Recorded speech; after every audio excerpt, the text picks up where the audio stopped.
Bonjour et bienvenue dans ce studio vidéo du groupe Nice Matin pour cette 7e édition de notre émission Territoire Éco. Territoire Éco, vous le savez, c'est chaque mois une émission dédiée à l'écosystème azuréen en partenariat avec l'UPE 06 et nos confrères de la tribune Côte d'Azur. Comme chaque mois, j'ai le plaisir d'être accompagné par Karine Wenger, chef du service économie du groupe Nice Matin, et par Isabelle Ozias, notre consoeur, rédactrice en chef de la tribune Côte d'Azur. Bonjour à toutes les deux. Pour débuter ce numéro 7 de Territoire Éco, vous le savez, c'est la tradition, nous commençons par la grande interview.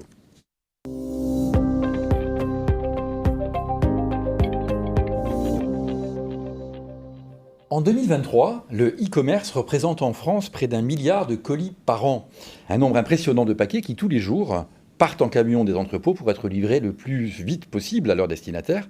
Cela sous-entend malheureusement quelques contraintes, notamment des émissions de CO2 dues à ce transport, mais également une consommation des emballages en carton, sans compter les nombreux retours d'articles défectueux ou invendus. D'un point de vue environnemental, le e-commerce peut mieux faire.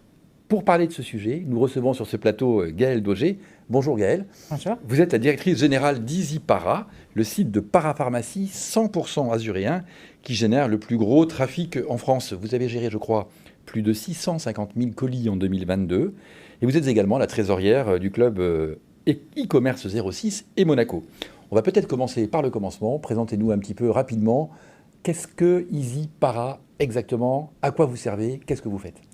EasyPara.fr, c'est un des leaders de la parapharmacie en France et on distribue des produits de parapharmacie, des compléments alimentaires, des produits vétérinaires. On a aussi des produits professionnels de coiffure. On a même un salon de coiffure physique à Nice. C'est 30 000 marques, 30 000 produits, 1000 marques, 60 collaborateurs. Et effectivement, l'année dernière, plus de 650 000 colis expédiés. Date de création de l'entreprise? 2007. 2007. Karine, Isabelle, c'est à vous. Gaëlle, vous connaissez bien les problèmes de logistique puisque EasyPara, le site dont vous êtes la directrice générale, est le plus important en France en termes de trafic naturel. Alors, quel est, selon vous, le problème numéro 1 du e-commerce? Alors, il y a beaucoup de choses, mais je dirais que la plus grosse difficulté, c'est vraiment le transport parce que vous maîtrisez votre chaîne de valeur jusqu'à ce que vous remettiez votre colis au transporteur. Et donc la difficulté, c'est que le client, il veut sa commande, mais à partir du moment où il y a un problème, quand tout se passe bien, tout le monde est content, mais s'il y a un problème, ça veut dire le colis, il a été retardé, il a été mis dans un autre point relais, il n'a pas été livré à la bonne adresse, il a été jeté par-dessus le portail, etc. Mais en fait, le client, il vous incrimine, vous, mais finalement, vous n'y pouvez pas grand-chose. Et quand on regarde les avis sur le site d'EasyPara, 99% des avis où les gens ne sont pas contents, c'est un problème de transport. Est-ce que dans le même esprit, quand on est comme ça tributaire de la livraison, est-ce que le fait de livrer plus vert, c'est aussi une préoccupation? Alors, oui, c'est une préoccupation. En tant que e-commerçant, on expédie, vous l'aviez dit, beaucoup de colis. Donc, on se doit de faire attention. Donc, EasyPara, on est engagé dans une démarche RSE sur plein de niveaux. Et au niveau du transport, c'est un peu utopique, ce transport vert, parce qu'aujourd'hui, le consommateur, il veut un transport vert, mais il veut aussi sa commande demain. Et on ne va pas se mentir, un transport vert en électrique ou à vélo, on est à plus de 1000 km de Paris quand on est à Nice, votre commande, elle n'arrivera pas demain. Donc en fait, il faut trouver le juste milieu. Donc les transporteurs font des efforts, etc. Mais on ne peut pas tout avoir. C'est-à-dire que je ne peux pas avoir un transport vert, je ne peux pas avoir ma commande demain. Ça, ce n'est pas possible. Est-ce que c'est quand même quelque chose qui rentre dans les mœurs du côté des transporteurs avec qui vous travaillez? Des transporteurs, je pense que oui, ils font des efforts sur leur empreinte carbone, on le voit, il y en a plein qui utilisent de l'électrique, il y a moins de transport aérien, on essaie de faire plus de routiers, etc. Mais je pense qu'il y a un vrai décalage entre l'attente du consommateur et la réalité. Encore une fois, on ne peut pas avoir sa commande demain en transport vert, 100% vert, ça n'existe pas, c'est complètement utopique.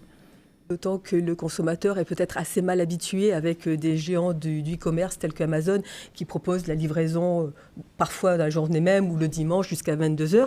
Et justement, il parle de la livraison gratuite. Est-ce qu'elle est vraiment gratuite ? Et vous, comment vous arrivez à gérer ça? Et surtout, quand on pense au prix, à l'augmentation des prix des matières premières comme le carton qui a vraiment flambé ces derniers mois. Alors, je pense que les produits sont plus chers. il y a du service sur Amazon, c'est ce qu'on achète. Je vous donne un exemple, j'ai regardé avant de venir pour être sûr de ne pas dire de bêtises. Par exemple, une créaline en lot de 2 vendue 27,90 sur Amazon, c'est vendu 19,90 chez nous. Voilà, donc vous l'achetez plus cher, mais effectivement, dedans, vous avez votre transport pour lequel vous aurez demain, vous serez peut-être livré à 22h et vous avez votre emballage. Donc, les géants, ils vendent aussi plus cher. C'est-à-dire que le transport est jamais gratuit. Ça n'existe pas. Il faut bien trouver la commission quelque part. Et vous, justement, comment gérer ? Nous, on ne vend pas au même prix, mais du coup, on a un franc de port qui est plus élevé qu'Amazon. Amazon, c'est dès le premier produit sur... alors, ce n'est pas que nous, tous les distributeurs font la même chose que nous. On a un franc de port qui est plus élevé. Mais on peut aussi avoir la commande demain. Mais vous devez mettre un petit peu plus de produits dans votre panier. Et comment vous gérez aussi l'augmentation des matières premières comme le carton ? Malheureusement, comme tout, l'augmentation des matières premières, on est obligé de l'impacter sur... Elle se répercute chez le client. Bien sûr. Il n'y a pas le choix, c'est pour tout pareil. Vous margez un peu moins ou vous répercutez tout ? Alors, on a une politique de prix assez bas. Donc, rogner sur notre marge, ça serait très compliqué. Et puis, il y a l'augmentation des tarifs. Au 1er janvier arrive, ou au 1er mars arrivent les augmentations de tarifs. Et quand vous avez un produit qui augmente de 15%, il est impossible pour un distributeur de prendre à sa charge cette marge. C'est impossible. C'est sur toutes les gammes de produits où il y a des produits qui ont subi vraiment une grosse inflation et d'autres un peu moins. En 2023, tous les produits ont beaucoup augmenté. Et puis, il y a eu énormément de ruptures. Donc, que ce soit sur les contenants, les bouchons, il y a eu énormément de problématiques cette année. On va revenir à la problématique transport avec celle du dernier kilomètre. Comment vous le gérez ? Est-ce que c'est vous qui le gérez ? Est-ce que c'est les transporteurs à qui vous confiez vos colis ? Alors ça, c'est encore quelque chose dont le consommateur n'a absolument pas conscience. C'est-à-dire que nous, on traite avec des transporteurs et en local, ce sont des transporteurs locaux qui gèrent ça. Donc, ils sous-traitent le dernier kilomètre. Et les difficultés, justement, c'est ce que je disais, c'est que en fonction du sérieux ou pas de cette agence locale, eh bien, vous avez un colis, par exemple, pour un transporteur qui livre normalement à domicile. S'ils sont sur le dernier kilomètre, l'agence qui a été prise... ils ne sont pas très regardants et ils ont un taux de mise en relais de 70%, alors que c'est censé être de la livraison à domicile. Qui trinque ? C'est le consommateur et c'est ma responsabilité de l'entreprise, alors que finalement, on n'y peut pas grand-chose. Pourquoi dès lors ne pas contractualiser vous-même et en direct un prestataire pour le dernier kilomètre ? Vous pourriez très bien avoir un transporteur qui amène sur une plateforme et ensuite un autre transporteur avec qui vous gérez. Vous traitez vous directement sur le dernier kilomètre. C'est ingérable. Il y a beaucoup trop d'acteurs locaux. Vous imaginez, on livre en France, mais pas que, aussi à l'international. C'est impossible de faire ça. Alors, la vente en ligne a explosé durant l'épidémie de Covid. Est-ce que vous pourriez nous dire quelles sont aujourd'hui les grandes tendances du e-commerce ? Vous en avez un peu parlé. Aujourd'hui, on a un monde économique qui est compliqué. Donc, on voit aujourd'hui dans le comportement du consommateur, il n'a jamais été aussi attentif aux promotions. Donc, le prix, ça a toujours été un prérequis sur Internet. Mais là, aujourd'hui, on voit bien, par exemple, ce mois-ci, les gens attendent Black Friday. Ils attendent vraiment le lot, ils sont très attentifs. Puis on voit les comportements. Au mois de septembre, les gens étaient très focalisés, la rentrée, les activités sportives, etc. On a eu un début octobre assez correct. Mais là, on voit de manière générale, on discutait avec d'autres e-commerçants via le club e-commerce, et ils ont un peu la même problématique que nous. Donc sans cesse vous remettre en question ? C'est le propre d'e-commerce. Je dis très souvent que le e-commerce, c'est un puissant outillage. Ce qui est vrai aujourd'hui, ne le sera pas forcément demain. Alors justement, pour se remettre en question, comment vous démarquez-vous, vous, chez EasyPara ? Chez EasyPara, on fait de la santé, de la beauté, du bien-être. Ce qu'on souhaite, c'est apporter le plus de conseils possible à nos consommateurs. On a notamment un outil d'IA qui permet de faire, via une photo, d'identifier une routine qu'il faudrait vous proposer. Donc c'est vraiment toujours apporter du service parce que finalement on se voit pas, on est digitalisé et donc c'est de créer une relation avec nos consommateurs, notamment par exemple sur les réseaux sociaux ou via l'emailing ou via notre site sur différents supports. C'est la même clientèle sur le volet Internet qu'en boutique ? Ah oui, je crois qu'aujourd'hui, il faut arrêter de se dire qu'il y a une opposition entre les deux. Aujourd'hui, ça dépend de ce que vous faites dans une journée. Aujourd'hui, le consommateur en fait en fonction de son besoin. Est-ce que c'est un besoin immédiat ? Est-ce que c'est un peu plus long ?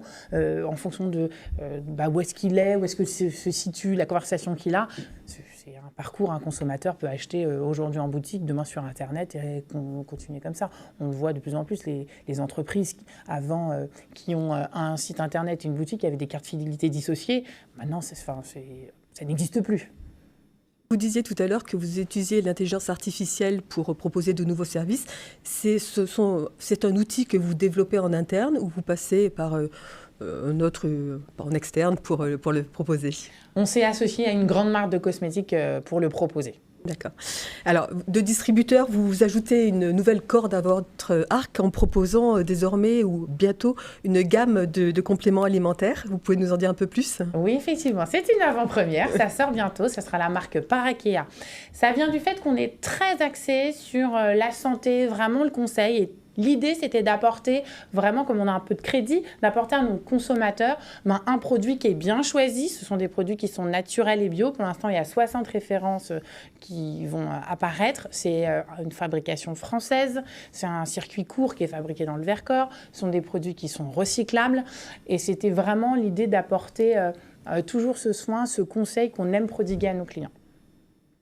Ce choix des compléments alimentaires, c'est parce que vous êtes sur la Côte d'Azur. On sait qu'il y a l'idée de cluster sur le territoire, sur la métropole. Alors, les compléments alimentaires, c'est de se dire qu'aujourd'hui, on est sur ce soin intérieur-extérieur. On voit beaucoup d'autres modèles, le modèle américain, qui a un système de santé différent du nôtre. Et donc, on n'est pas sur comment je fais pour me soigner, on est comment je fais pour être en bonne santé.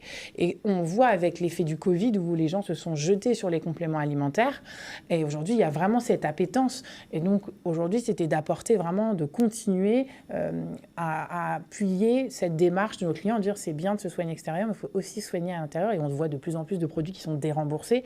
Et donc, on est venu avec le Covid à « je dois être en forme » pour ne pas tomber malade. D'autres pistes de développement ? On l'a dit, e-commerce, on ne s'arrête jamais. Donc, il y a des pistes de développement, on en a tout le temps. Et là, on vient de lancer les podcasts. Donc, ça s'appelle Consulte. Et c'est vraiment d'accompagner les mots du quotidien et pas toujours très glamour. Parce que parfois, c'est compliqué de verbaliser des choses. Donc, on va traiter de thématiques peu glamour. Ça va être la mauvaise haleine, les dysfonctionnements érectiles, les ballonnements. Parce que c'est aussi des attentes des consommateurs. Et on voit les volumes de recherche qui sont très élevés. Et l'idée, c'est aussi d'apporter une réponse sur ces sujets-là. Vous faites combien de chiffre d'affaires annuel? L'année dernière, on a fait 42 millions d'euros de chiffre d'affaires. Et vous employez combien de personnes? On a 60 personnes. Merveilleux collaborateurs. On n'en doute pas. Alors pour terminer, une question de sémantique, une jolie société que vous venez de nous présenter, mais qui a pris un risque il y a un an en raccourcissant son nom de départ, qui était Easy Para Pharmacie. Vous êtes devenu easypara.fr. Exactement. Quel est le retour que vous faites de ce changement de nom ? Alors, je suis contente d'en parler aujourd'hui et pas à l'époque. Effectivement, on a fait deux choses à ce moment-là. On a changé de nom et on a changé de plateforme. Et Google, il n'aime pas trop ça. Et aujourd'hui, c'est Google qui régit notre référencement, qu'il soit naturel ou payant. Et donc, on s'est retrouvés dans les méandres d'Internet. Et donc, il a fallu faire en sorte d'avoir les bons scénarios techniques pour retrouver devant de la page. Et c'est chose faite. Et on est plutôt aujourd'hui très contents. Après, on a changé de nom parce que Easy Para Pharmacie à l'international, ça n'existe pas. Et comme on est positionné en Italie, en Espagne, le PH, ça n'existe pas. L'identité internationale. Exactement, l'identité internationale. Et sur les réseaux sociaux, c'était trop long. Donc en fait, on s'appelait déjà Easy Para. Et puis, on n'a pas vraiment perdu trop de notre identité. Para, je pense que c'est clair à peu près pour tout le monde. En effet, merci beaucoup Gaëlle Dauger d'être venu sur le plateau. Restez avec nous si vous le souhaitez, parce que nous allons passer maintenant à notre rubrique suivante mensuelle qui présente la vie des entreprises et de l'actualité économique. Vous pourrez intervenir si vous le souhaitez en fonction des informations que nous donneront Isabelle et Karine. Place maintenant au journal de l'Écho.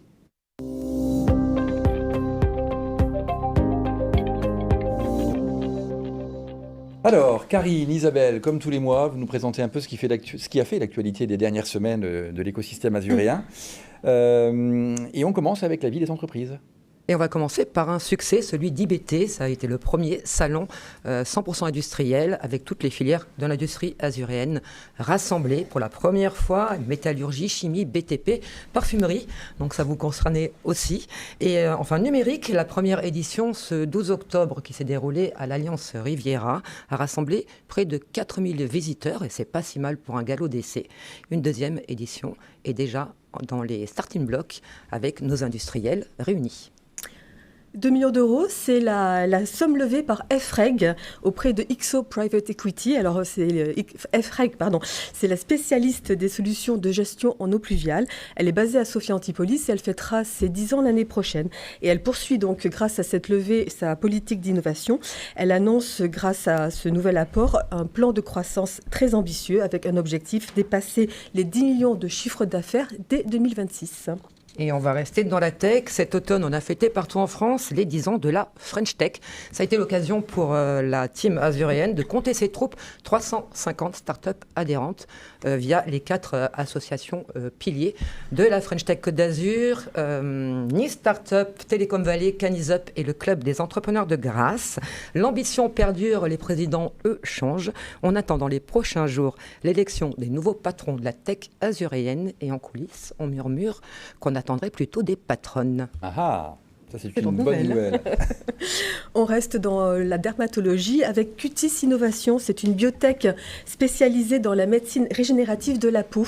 Alors, cette filiale de la Suisse Cutis AG a vu le jour il y a 2 ans sur la Côte d'Azur, plus précisément au bioparc de Sophia Antipolis, parce qu'elle y a trouvé un écosystème dynamique qui répond à ses besoins et avec qui elle a noué des collaborations, alors que ce soit avec le CHU de Nice où travaille l'un des spécialistes mondiaux de la repigmentation ou avec des entreprises locales. On peut citer notamment le laboratoire IPSA dont on avait parlé la dernière fois avec le sponsor de l'équipe de rugby des Tonga, ou encore l'entreprise helvético-israélienne Space Pharma. Donc Cutis Innovation a profité de ces laboratoires spatiaux miniaturisés pour observer les effets de l'espace sur les cellules de la peau. Et les résultats pourraient ouvrir de nouvelles voies dans la cicatrisation et le vieillissement cutané.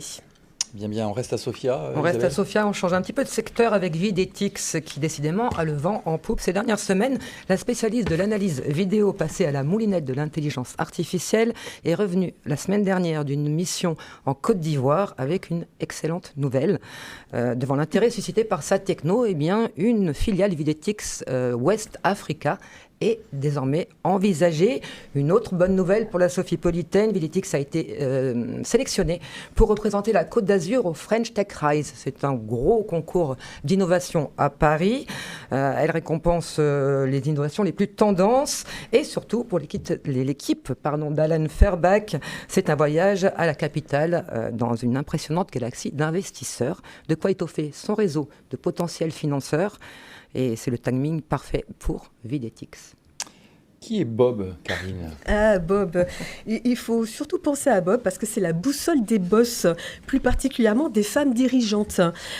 Bob est un site internet gratuit lancé à l'occasion d'Octobre Rose par le MEDEF Sud, l'AG2R et la Ligue contre le cancer. Et il s'adresse aux chefs d'entreprises atteintes d'un cancer du sein. Pourquoi ? Parce qu'elles sont victimes d'une double peine. Elles doivent à la fois gérer leur maladie et aussi leur entreprise. Alors donc, Bob se veut une boussole qui guide les dirigeantes tout au long de leur parcours de soins. Pardon, Christian. Non, je vous en prie. De Solarclos, on connaissait les voiles habillés de panneaux photovoltaïques souples pour assurer l'autosuffisance énergétique en mer. La Mandolosienne réfléchit aujourd'hui à une application sur les façades d'immeubles via le même procédé, donc toujours tout en souplesse. Solarclos s'était déjà illustré hors secteur maritime en équipant notamment des camions blindés sous marque Volvo Trucks. Une déclinaison immobilière lui ouvrirait en grand les portes d'un marché quasi infini. On reste dans l'énergie solaire ? Avec TSE. Alors TSE, c'est l'acronyme de Third Step Energy. C'est la Sophipolitaine qui avait réalisé une méga levée de 130 millions d'euros en début d'année. Elle annonce désormais la signature de 2 nouveaux contrats pour l'installation et l'exploitation de centrales solaires. L'un se trouve en Haute-Marne et la seconde dans la Manche. des départements, il n'y a pas beaucoup de soleil, mais c'est très bien. Mais ça fonctionne bien. Bon, ça, on va revenir chez nous, du côté de Montsartou. Le projet était en gestation depuis 3 ans. Il s'est concrétisé par le dépôt d'un permis de construire tout récent. Argila, l'hôtel d'entreprise copiloté par la communauté d'agglo du Pays de Grasse, la mairie de Montsartou et la CCI Nice-Côte d'Azur, devrait sortir de terre au 2e trimestre 2026 sur l'un des derniers terrains disponibles sur cette zone de l'Argile à Montsartou. Le projet est estimé à 15 millions d'euros. Il proposera 7000 mètres carrés de bureaux et d'ateliers. Il sera destiné à l'accueil et à l'hébergement de jeunes sociétés, que ce soit dans le tertiaire, dans l'artisanat ou dans le semi-industriel. Un beau projet. Très beau projet. Hasard du calendrier, mais l'Inde est à l'honneur avec 2 entreprises azuréennes qui lui font les œufs doux. Alors, elles n'ont rien à voir entre elles, les 2 entreprises, mais la première est Argeville, la spécialiste mouginoise des parfums, arômes et ingrédients naturels qui vient d'ouvrir un centre à Mumbai. Et la seconde n'est rien d'autre que le laboratoire de santé animale de Carrosse Virbac qui vient de signer un accord pour faire l'acquisition de l'Indien Globion, j'espère bien prononcer, mais c'est l'expert des vaccins pour les volailles. Cette transaction renforce la position de Virbac en tant que leader du marché de la santé animale en Inde. S'il en était besoin que nos entreprises s'exportent bien. Isabelle, et la transition est pas super facile. Abemous, nouveau directeur de la Banque de France. Fumée blanche du côté de Félix Faure, le siège de l'institution. Christian Delhomme, en poste depuis 4 ans, a été promu à la direction régionale Centre-Val de Loire. Et dans les Alpes-Maritimes, eh bien, c'est Philippe Billard qui lui succède. À noter qu'il y a eu aussi un changement côté direction PACA avec l'arrivée de Denis Loretou.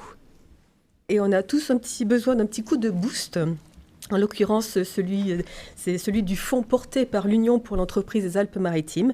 Boost, le fonds territorial, vise à aider les entreprises dont le chiffre d'affaires se situe entre 1 et 6 millions d'euros. L'idée est de les mener sur 5 ans à tripler leur chiffre d'affaires en les accompagnant par des opérations de croissance externe avec des tickets compris entre 300 000 et 1 million d'euros. Alors, géré par le fonds d'investissement en capital marseillais Connect Pro, Boost a déjà levé 10 millions d'euros auprès d'acteurs bancaires et privés, ont déjà mis au pot la Banque Populaire Méditerranée, la Caisse d'épargne Côte d'Azur, le Crédit Agricole Provence-Alpes-Côte d'Azur, mais aussi des entreprises telles que Transcan, que vous connaissez bien, Gaël, ou encore Annie Courtade. Et si vous nous parliez, Karine, maintenant du rachat du mois? Le rachat du mois, ça bouge du côté de Polygone Riviera à Cannes-sur-Mer, propriété d'Unibail Rodamco Westfield. Le centre commercial vient d'être racheté par Frey pour la somme de 272,3 millions d'euros, actes en main. Alors Polygone Riviera, c'est un centre commercial de plein air avec 77 000 mètres carrés qui dispose d'une offre de plus de 130 enseignes avec des locomotives comme Zara, Primark, Grand Frey ou encore la Fnac. Et le site a accueilli plus de 6 millions de visiteurs l'année dernière. Et nous passons maintenant à vos coups de cœur du mois. Isabelle, le coup de cœur, c'est quoi? Alors, un coup de cœur pour Évolutive Agronomie. Ce sont 3 chercheurs de l'INRAE, c'est l'Institut national de recherche agronomique, qui ont monté leur boîte après un terrible constat, tenez-vous bien, un petit ver de 1 mm qui coûte chaque année 13 milliards d'euros à la communauté des agriculteurs européens. C'est beaucoup. La recherche sophipolitaine contre-attaque avec son super acarien. Même gabarit, mais un petit handicap côté reproduction. L'acarien est, semble-t-il, un peu mou dans sa libido. Alors, Évolutive Agronomie propose le premier projet de ferme d'élevage pour acariens prédateurs de mini-vers sans ajout de pesticides. On appelle ça le biocontrôle. Et c'est à Sofia que ça se passe, où depuis plus de 50 ans, eh bien, on continue à croire aux vertus de la fertilisation croisée. Jusqu'où va se nicher l'économie? Karine, le coup de cœur de la rédaction de Nice Matin. On ne parlera pas de libido de mon côté, on va parler d'une jeune femme passionnée qui s'appelle Louise Guémard, qui revisite l'engagement et la monétisation dans l'industrie musicale avec sa plateforme qui s'appelle Wonderplace, un endroit merveilleux. Alors dans l'industrie musicale, la concurrence est rude et il est difficile de percer parce que rien que sur Spotify, il y a plus de 60 000 nouveaux morceaux par jour. Alors Wonderplace s'appuie sur la blockchain et les NFT pour permettre aux artistes d'améliorer leur visibilité, de fidéliser leur fanbase et d'avoir des revenus complémentaires. Alors c'est vrai que les utilisateurs de la plateforme peuvent effectivement participer à la carrière de leurs artistes chouchous en achetant, en collectionnant ou en échangeant ce qu'on appelle les NFT, des souvenirs numériques qui sont extraits de leurs vidéos. Parfait. Merci beaucoup, mesdames, pour ce journal de l'écho. Merci beaucoup, Gaëlle Dauger, d'être avec nous. J'espère que vous avez appris plein de choses. Énormément. Voilà. Écoutez, vous êtes la bienvenue quand vous le souhaitez. Et nous passons à notre rubrique suivante, en coulisses.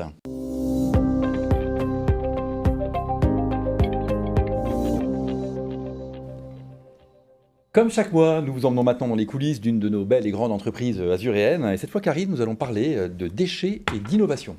Oui, nous allons partir à la plateforme de tri et de valorisation de déchets de Veolia à Villeneuve-Loubet.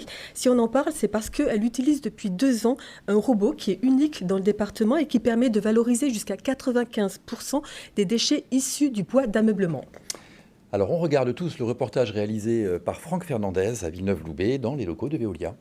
La spécificité du centre de tri de Villeneuve-Loubet, c'est la mise en place d'une solution de tri qu'on appelle Robin, une solution robotisée et une solution performante.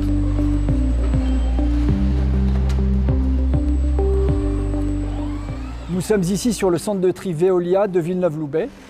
C'est un centre de tri qui chaque année réceptionne et trie 110 000 tonnes de déchets, donc sur 2,5 hectares, avec 25 employés. Nous réceptionnons chaque année différentes typologies de déchets, à la fois de la biomasse, donc des déchets verts, des déchets issus des déchetteries, des déchets électroniques et d'électricité, et également des déchets d'ameublement. Et la spécificité du site de Villeneuve-Loubet, c'est que nous avons développé une innovation pour traiter ces déchets d'ameublement issus du territoire azuréen. Cette solution s'appelle Robin. Robin, ça veut dire robot et innovation.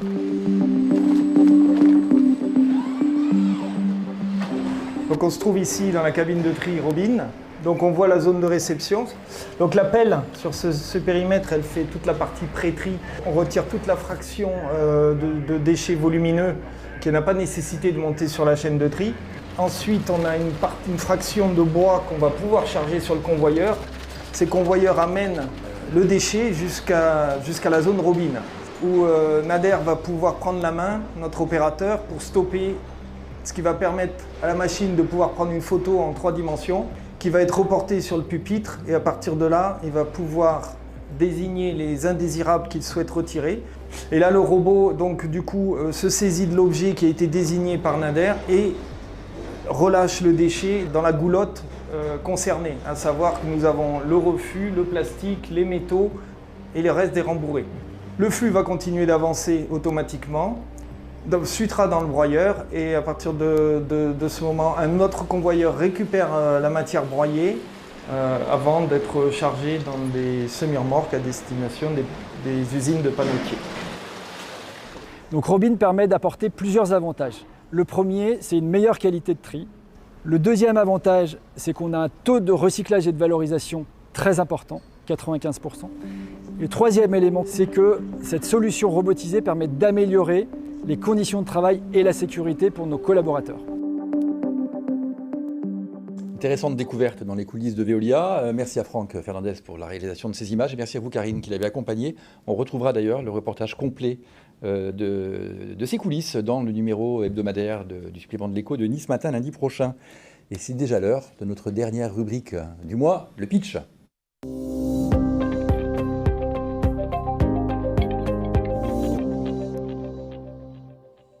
Et pour cette dernière séquence de l'émission, une émission décidément très très féminine, et j'en suis ravi, nous accueillons une anthropologue devenue start-upeuse, Daphné Marna. Bonjour Daphné. Bonjour. Vous allez avoir 1 minute 30 pour nous expliquer comment Unbias, la start-up que vous avez cofondée à Sophia Antipolis, avec un data scientist, lutte contre les biais sexistes dans le langage des intelligences artificielles.